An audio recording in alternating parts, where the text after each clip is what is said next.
कहानी की शुरुआत में हम जैक नाम के आदमी को देखते हैं जो खुद को बेहद कड़ी ट्रेनिंग से गुजार रहा था। जैक खुद को इतना ट्रेन करता है कि उसके हाथों से खून बहने लगा, पर इसके बावजूद भी वो रुकता नहीं और अपनी ट्रेनिंग जारी रखता है।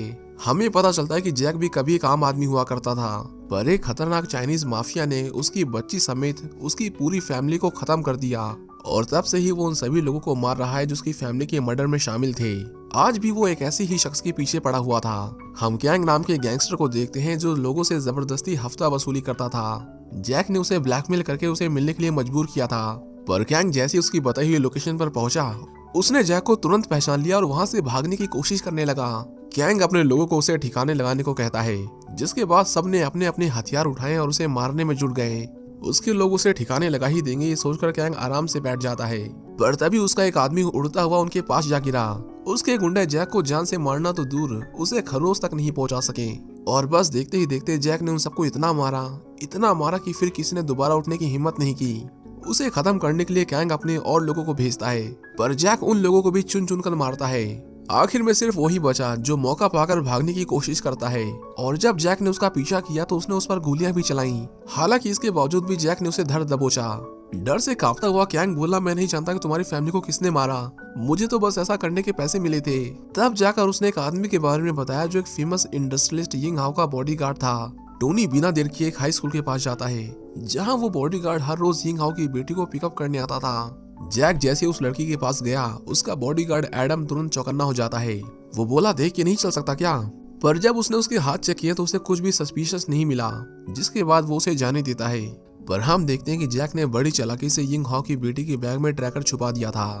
बेला जब घर पहुंची तो यिंग हाओ उसे बहुत डांटता है, क्योंकि आज स्कूल में उसने बच्चों से मारपीट की थी। वो बोला, स्टूडेंट के तौर पर तुम इस तरह से बिहेव करती हो, जानती भी हो तुम्हारी इन्हीं हरकतों की वजह से मुझे हर साल स्कूल में कितना डोनेशन देना पड़ता है। बेला उन्हें बताती है कि सबसे पहले उन लड़कों ने मुझे परेशान किया था, पर यिंग हाओ की एक नहीं सुनता। जिसके बाद बेला गुस्से में खाना छोड़कर वहां से चली जाती है। यिंग हाओ की मैनेजर जूलिया उसे बताती है कि पुलिस को खबर मिली है कि हमारे शिपमेंट में ड्रग्स है। मुझे लगता है कि हमारे कुछ लोग लोकल डीलर्स के साथ मिलकर काम कर रहे हैं और हमारे शिपमेंट का इस्तेमाल कर ड्रग्स की तस्करी की जा रही है। यिंग हाओ बोला, अगर ये खबर बाहर आई तो हमारे बिजनेस को बहुत नुकसान होगा और मार्केट में हमारी बदनामी होगी, सो अलग, इसलिए सब कुछ होशियारी से करना। जैक उस ट्रैकर में लगे माइक्रोफोन से उनकी सारी बातचीत सुन रहा था और अब उसे यकीन हो गया था कि उसके परिवार को यिंग हाओ ने ही मारा है। वहीं दूसरी ओर हम कैंग को देखते हैं, जिसका पुलिस ने सारा माल जब्त कर लिया था।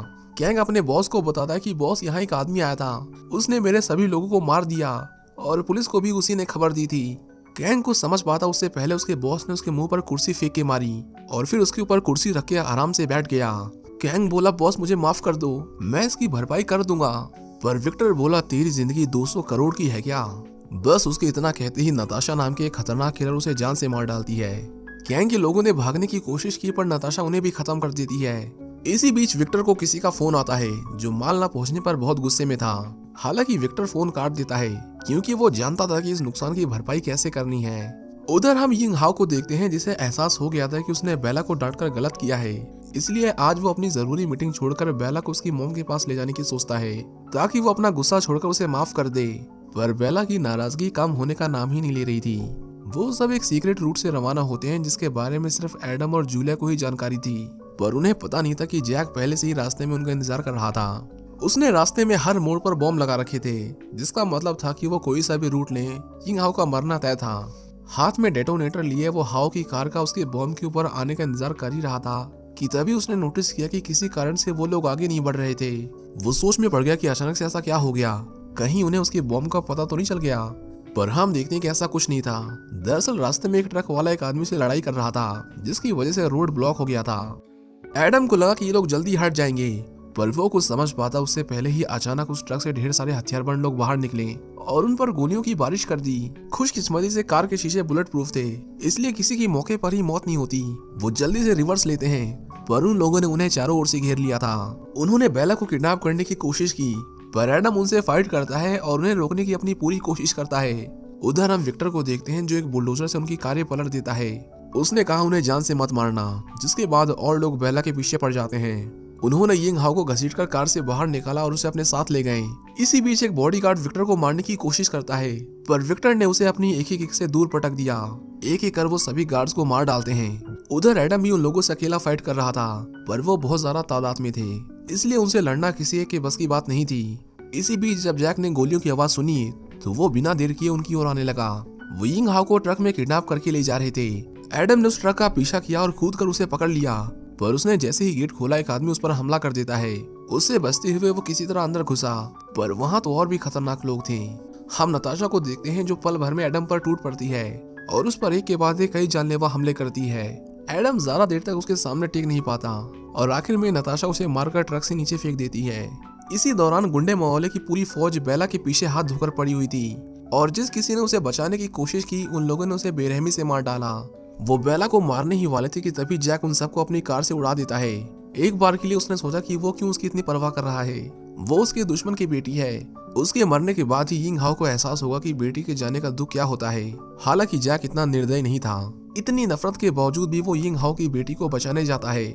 सबको अपनी कार के नीचे कुचलते हुए वो बेला के सामने आया और उसे जल्दी से कार में बैठने को कहा। बेला उस पर भरोसा करती है और कार में बैठ जाती है, पर उसके सर पर इतना बड़ा इनाम था कि इसके बावजूद भी वो गुंडे उसका पीछा नहीं छोड़ते।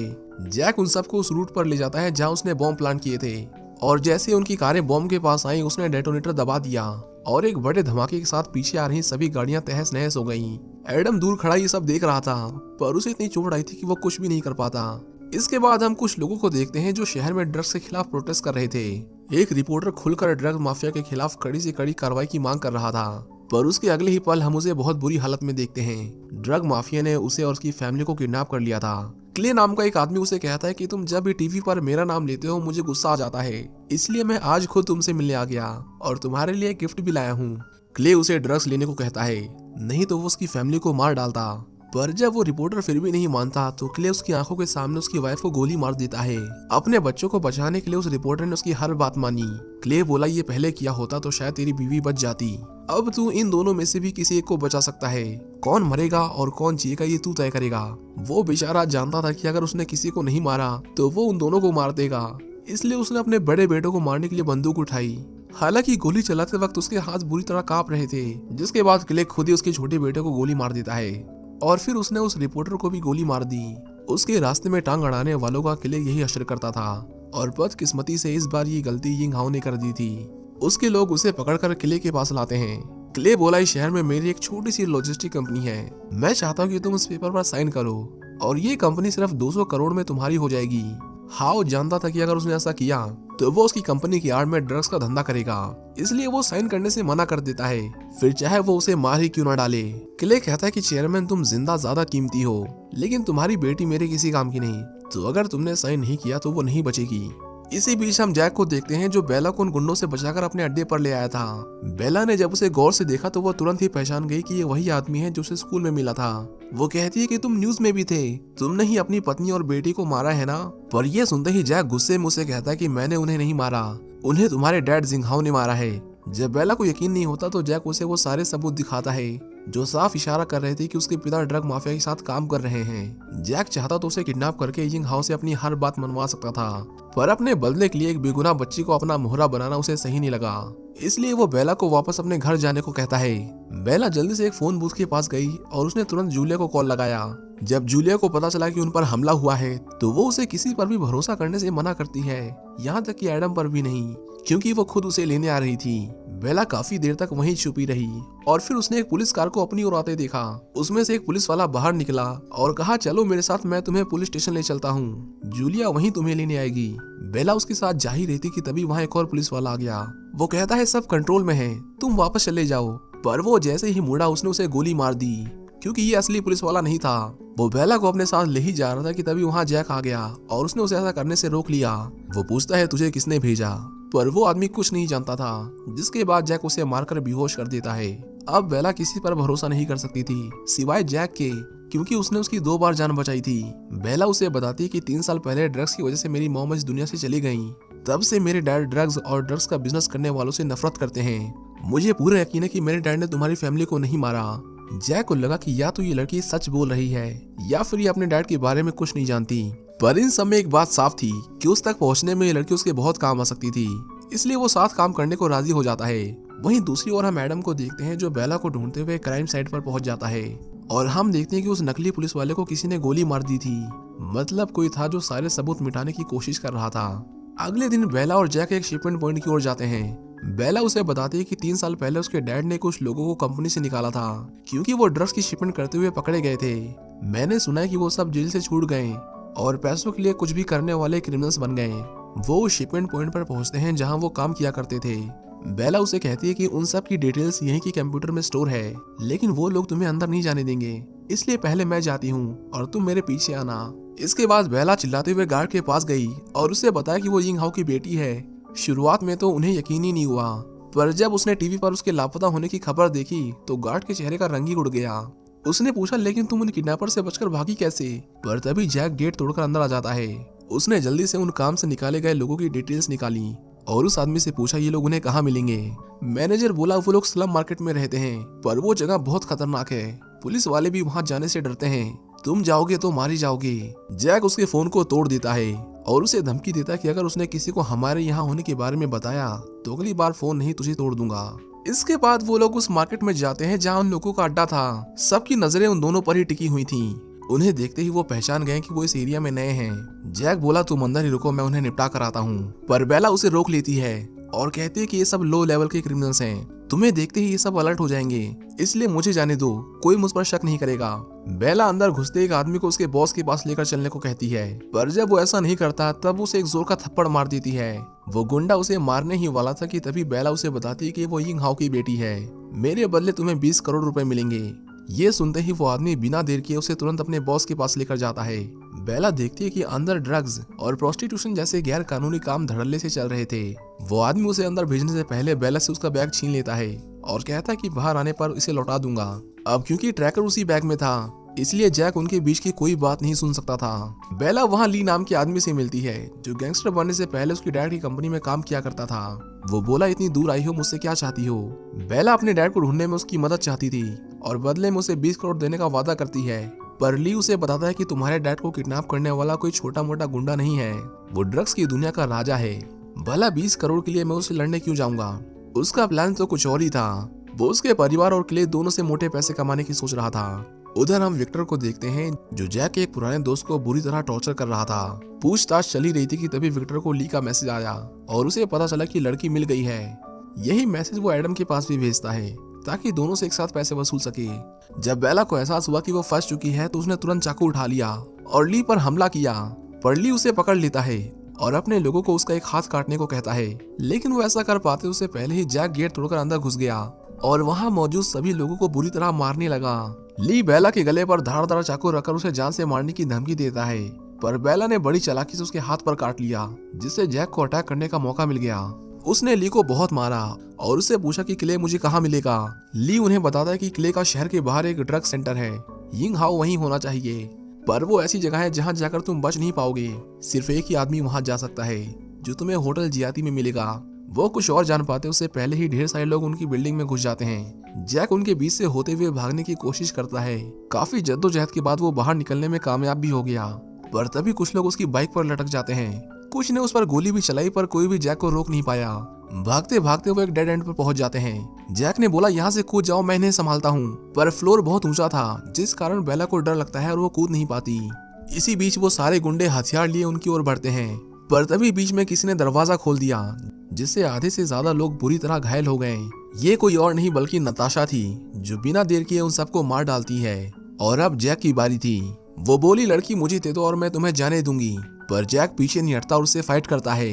जैक ने उस पर एक के बाद एक कई हमले किए, पर इतनी मार खाने के बाद भी वो पागलों की तरह हंस रही थी, क्योंकि पहली बार उसे कोई उसकी टक्कर का मिला था। नताशा उस पर लगातार वार करती रहती है, जिससे जैक थोड़ा कमजोर पड़ गया। वो बेला को लेकर वहाँ से भाग ही रहा था कि तभी नताशा उसे फिर से पकड़ लेती है। उसने जैक के कंधे में चाकू घुसा दिया, जिससे जैक बुरी तरह घायल हो जाता है, पर बावजूद इसके उसने उससे फाइट की, पर उसने उसके सर पर इतनी जोर से लात मारी कि नताशा सीधे नीचे जा गिरी और बेहोश हो गई। उधर कुछ गुंडे बेला का पीछा कर रहे थे, पर ऐन मौके पर एडम वहां पहुंचकर उन सबको गोली मार देता है। उसने उसे साथ चलने को कहा, पर बेला अब उस पर भी भरोसा नहीं करती थी, इसलिए वो उसे दूर भागने लगती है। जब जैक ने उसे बेला को ले जाते हुए देखा तो उसने बिना देर किए उस पर हमला कर दिया। वो एडम को मारने ही वाला था कि तभी बेला उसे रोक लेती है, जिसके बाद वो दोनों वहां से निकल गए। जैक को बहुत चोट आई थी, जिस कारण उसे बहुत तेज बुखार हो जाता है। ये पूरा इलाका किले का था, इसीलिए वो इलाज के लिए हॉस्पिटल भी नहीं जा सकते थे।